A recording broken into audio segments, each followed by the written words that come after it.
All right, so that's Khayelihle Khumalo with that report from Ghana. Well, let's go to Accra and join Khayelihle once more to get a live update on what happened on day 2. Khayelihle, good to talk to you again. So it's been another busy day and it seems as if economic recovery again on the agenda. Tell us more. Well, very much so, Peter. The issue of economic recovery really being a very dominant issue, especially because it is a double whammy for the continent, because with COVID-19 and now suddenly the current situation in Russia, Ukraine, the conflicts really having the spillover effects and really affecting quite a number of countries. And in fact, when the Ghanaian president was speaking, he highlighted the very just issue around some of the gains that Africa was trying to make in terms of economic recovery from the pandemic, with all the lockdown measures that were implemented and having very unintended consequences in terms of really affecting quite enormously the economies. But quite a number of leaders now, they do say this is the opportunity to try and make sure that Africa is able to build and really capitalize on its own resources and be able to be self-sufficient. And most of the delegates, they were saying Africa cannot be caught once again begging and looking for food, but the solutions really should be homegrown, but also looking at other very traditional challenges that have been inhibiting and really affecting economic growth in the continent. Issues, for example, like tax evasion of some multinationals and the illicit financial outflows. In fact, President Nana Akufo-Addo saying that the continent per annum is losing about $18 billion from the illicit financial outflows, saying that particular issue should be addressed by capacitating the tax revenues and making sure that they look at other streams of being able to boost economic growth in the continent. Did the President, Nana Akufo-Addo, actually speak specifically about what those impacts have been, the Ukraine-Russia conflict? Well, that's right, Peter, because quite a number of African nations are terribly affected in terms of the food production, in terms of their reliance from Ukraine and Russia, in terms of the basic commodities, the wheat, soybeans, maize and rice. So now the solution is about making sure that the continent is able to, for example, find its own solutions that would be very responsive and very quick in this regard, but also the president emphasizing the issue of making sure that Africa is able to bounce back, talking about a number of issues, talking about also the very unfriendly international environment, and that's where the role of the African Development Bank comes in as a continental institution that has been very supportive in terms of the initiatives leading development, in terms of making sure that there is also reliable energy supply. Just a short while ago, Peter, there was quite a big ceremony where the Mozambican president Filipe Nyusi was overseeing the ceremony of the signing of yet another hydro project in Zambezi River. So once that project has been completed and is over $4 billion, it's going to assist quite a number of countries in the Southern Africa, the likes of South Africa, Zimbabwe, Mozambique, and many others as well. And we do know that the issue of energy really has been quite a very big challenge in so many countries. In fact, according to some of the statistics that have been bandied about here, is you have quite a very significant number of Africans, over 600 million Africans, really, they have no access to energy. So hence now there's a push to try and use really the resources that are right in the disposal of the continent to deal with these chronic problems. Khayelihle, I believe that you had a chance to catch up with our finance minister, Godongwana. What did you manage to talk about?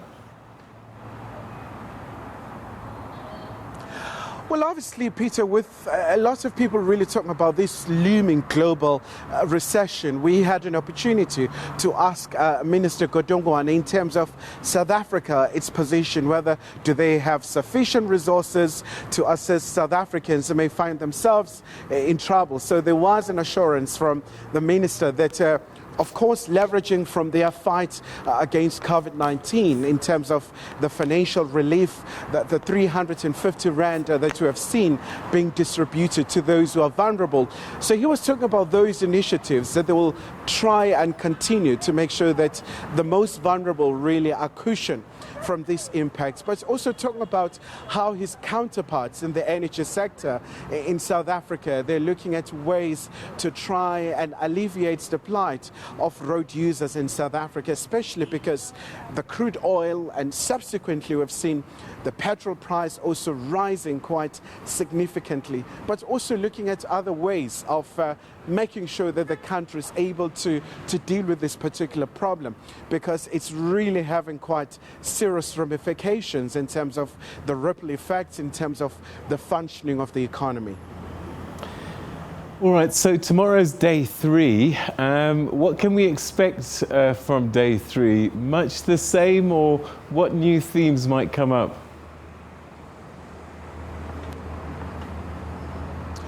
Well, obviously, it's quite a very comprehensive program that they do have, Peter. So tomorrow's focus is around building the resilient economies, the digital economies in Africa. And these are very long-standing issues that quite a number of sessions have been held in the continent. But you can really see the sense of urgency that the bank is willing to be a very dominant player working with the member states, especially because it comes at a very critical time for the bank.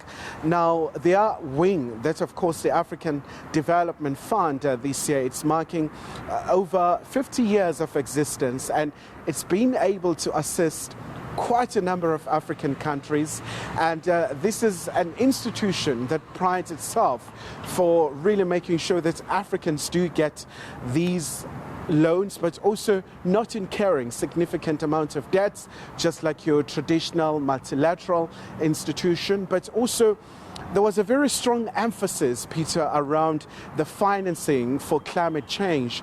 We do know that Africa per annum loses about $7 billion to $15 billion due to the very terrible events that we have seen in countries like South Africa with the floods, in Madagascar with Batserai, Mozambique itself, and many other countries as well. But also how Africa has been shortchanged in terms of the commitments that were made by the developed world in terms of financing, in terms of the climate adaptation. So quite a very extraordinary amount of $100 billion was pledged, but there hasn't been really a will in terms of making sure that Africa does really get those funds to adapt to the ever-changing climate space. All right, so, I mean, it's to have the president of the country opening the annual meeting, important voice. What other voices did we hear during the course of today? Well, Peter, I think one thing for sure is people are really tired of the talk shop. People really, they want to see the action. They want to see, once leaders do speak about the commitments, really to see the change happening on their day-to-day experience. I think that's really a sentiment that you really gauge from so many people in attendance here. And all of this happens right here in Ghana on the eve of Africa Day. And we do know of the role that Ghana has always been playing in terms of the Pan-Africanism project. In fact, just to quote President Nana Akufo-Addo, and he was speaking about the choice of having Ghana as a host venue, really just priding himself about his country having quite a very substantial role to play. You go back to 1957 when the country really got independence and inspired so many countries in the continent to also really make sure that they see independence and really see the fruit of democracy.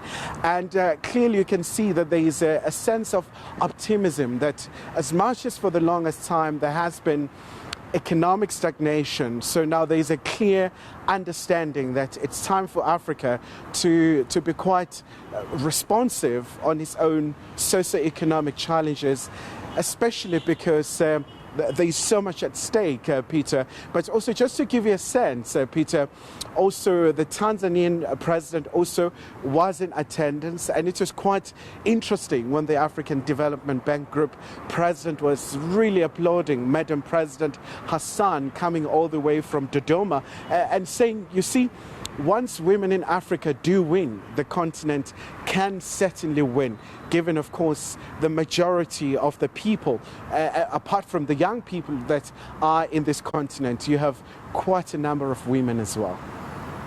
Khayelihle, thank you so much indeed. Thank you for that update. And yeah, I know that it's a pretty long days and hard work, but thank you for the efforts. Thank you so much. Thank you.